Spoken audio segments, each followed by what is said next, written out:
Pertanyaan berikutnya berarti dumna nisab barang dagangan.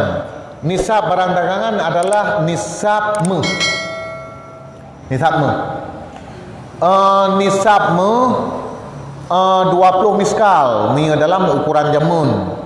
Engkah ahwate ta konversi 20 miskalnya kepada ukuran me getanyo hino ya ce le plu le manyam. Yang tergantung dumna yumo di pasaran. Bulannya padung kayu mu. Urinang biasa enggak ufung. Padung kah? Si manyam 2 juta per.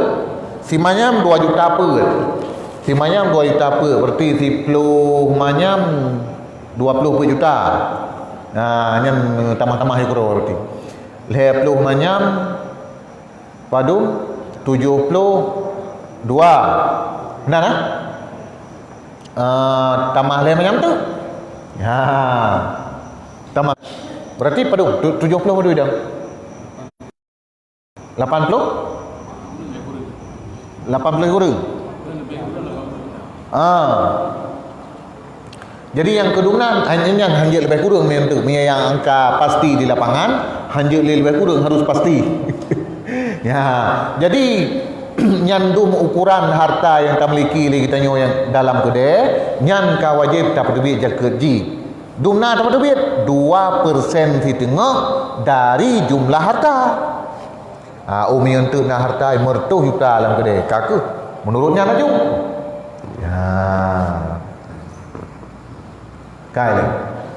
Nah, pertanyaan berikutnya, zakat perdagangan yang kalau tak kira brokon iaitu dengan harga modal kan dengan harga pasaran tu jual nyokiban yang ka brokon nyo isah jawaban lu mudah-mudahan diterima oleh Allah Taala karena belum tentu kuat untuk kenan brokon. Karena dalam permasalahannya pun di antara ulama yang berbeda pendapat.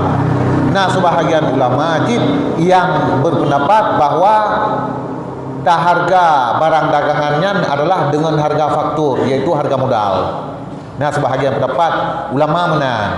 Jadi menyobrokon ka ruh lagi tanyo tabuh lagi nyan kakuh. Nah, pendapat ulama artinya pijakan lagi tanyo.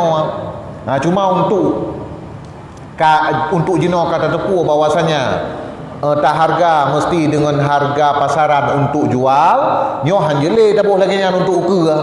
Ya, yang kau likut berarti pijakan dasar. Ana pupu yang kenyan pukun di antara rahmat dari perbedaan pendapat ulama.